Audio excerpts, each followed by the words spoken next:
warahmatullahi wabarakatuh. Perkenalkan, nama saya Farhan Al-Kahfi dari kelas 10 Akuntansi 1 SMK Mitra Industri MM 2100. Kali ini saya akan mempresentasikan materi hakikat bangsa dan negara. Langsung saja kita mulai. Hakikat bangsa dan negara. Pengertian bangsa. Bangsa terbentuk karena persamaan ras, bahasa, adat istiadat, dan agama yang merupakan faktor pembeda dengan bangsa yang lain. Faktor-faktor pembentukan bangsa. 1. Persamaan asal keturunan atau bisa disebut etnis. 2. Persamaan pola kebudayaan. 3. Persamaan tempat tinggal yang disebut dengan khas tanah air. 4. Persamaan sejarah. 5. Persamaan cita-cita. Dan contohnya adalah bangsa Indonesia. Selanjutnya, ada pengertian negara. Negara adalah organisasi manusia atau kumpulan-kumpulan manusia yang mendiami suatu wilayah, berada di bawah pemerintahan yang tunduk patuh terhadap pemerintahan tersebut. Sifat-sifat negara. Yang pertama, memaksa artinya memiliki kekuasaan untuk menyelenggarakan ketertiban dengan memakai kekerasan fisik secara legal. 2. Monopoli artinya memiliki hak untuk menetapkan tujuan bersama masyarakat. 3. Mencakup semua, artinya semua peraturan dan kebijakan negara berlaku untuk semua orang tanpa kecuali. Selanjutnya, ada unsur-unsur negara. Pertama, penduduk yang tetap atau rakyat. 2. Wilayah. 3. Pemerintah yang berdaulat. 4. Pengakuan dari negara lain. Unsur-unsur negara. Unsur konstitutif. Yang pertama, penduduk atau rakyat. 2. Wilayah. 3. Pemerintah yang berdaulat. Unsur deklaratif adalah pengakuan dari negara lain. Unsur konstitutif. Rakyat. Rakyat adalah semua orang yang berdiam di dalam suatu negara. Yang pertama, penduduk. Mereka yang bertempat tinggal tetap di negara tersebut.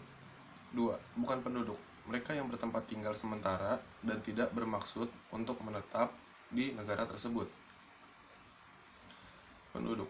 Warga negara yang menurut undang-undang diakui sebagai anggota dari negara. 2. Anggota. Yang kedua, bukan warga negara. Mereka yang mengakui negara lain sebagai negaranya. Seorang warga negara Indonesia atau WNI adalah orang yang diakui oleh undang-undang sebagai warga negara Republik Indonesia. Kepada orang ini akan diberikan kartu tanda penduduk berdasarkan kabupaten atau khusus DKI Jakarta, provinsi, atau tempat ia terdaftar sebagai penduduk atau warga. Kepada orang ini akan diberikan nomor identitas yang unik atau biasa disebut nomor induk kependudukan. Apabila ia telah berusia 17 tahun dan mencatatkan diri di kantor pemerintahan. Paspor diberikan oleh negara kepada warga.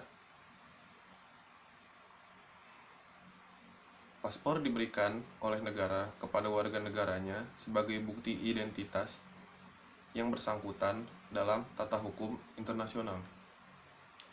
Wilayah suatu negara ada 3.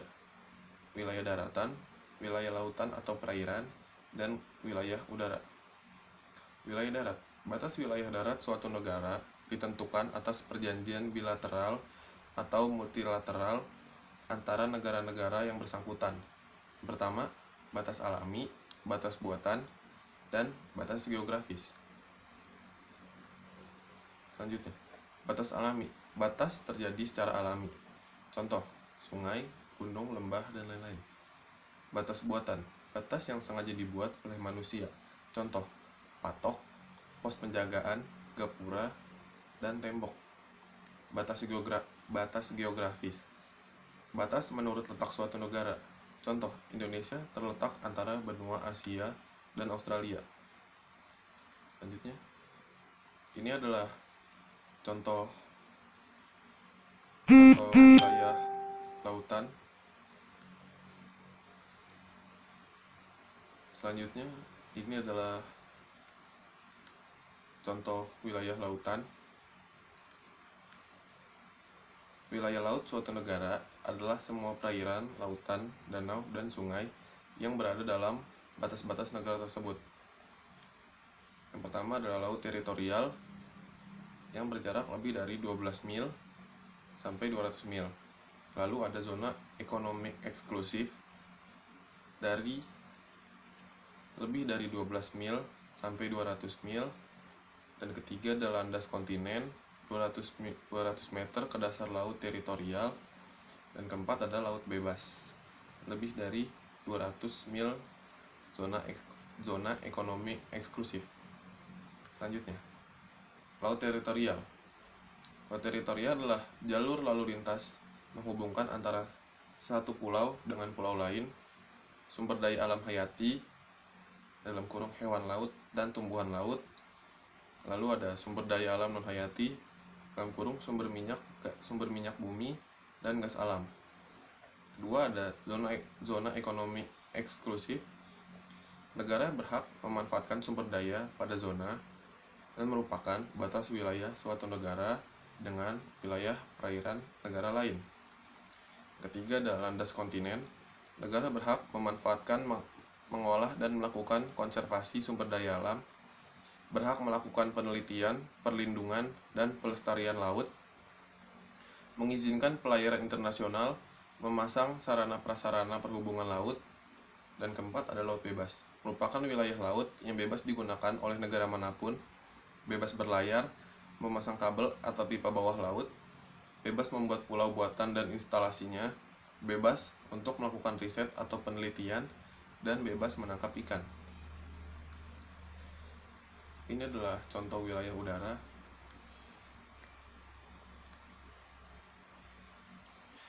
Wilayah udara suatu negara ada di atas wilayah darat dan laut negara tersebut. Lalu selanjutnya ada pengakuan dari negara lain dibedakan. Pengakuan dari negara lain secara de jure, artinya pengakuan resmi berdasarkan hukum. Yang kedua ada pengakuan dari negara lain secara de facto, artinya pengakuan yang diberikan jika negara yang baru berdiri tersebut secara konstitusi dapat menunjukkan pemerintahan yang stabil. Selanjutnya, pengertian pengakuan secara de facto. Pengakuan dari negara lain secara de facto ini, pengertiannya adalah pengakuan yang berdasarkan pada kenyataan atau faktual yang ada yang telah memenuhi persyaratan untuk menjadi negara. Misalnya, secara de facto, Indonesia merdeka pada tanggal 17 Agustus tahun 1945. Dan selanjutnya ada pengertian pengakuan secara de jure. Kemudian pengertian pengakuan dari negara lain secara de jure adalah pengakuan dari negara lain terhadap suatu negara menurut hukum internasional dengan pengakuan secara de jure. Negara yang baru dibentuk atau merdeka itu memiliki hak-hak dan kewajiban sebagai anggota masyarakat dalam skala internasional. Pengakuan negara lain secara de jure bangsa Indonesia dimulai sejak 18 Agustus 1945. Pada saat disahkannya Undang-Undang 1945, terpilihnya presiden dan wakil presiden, serta dilantiknya lembaga legislatif atau KNIP sebelum terbentuknya DPR atau MPR. Sekian presentasi dari saya. Mohon maaf apabila ada salah-salah kata. Wassalamualaikum warahmatullahi wabarakatuh.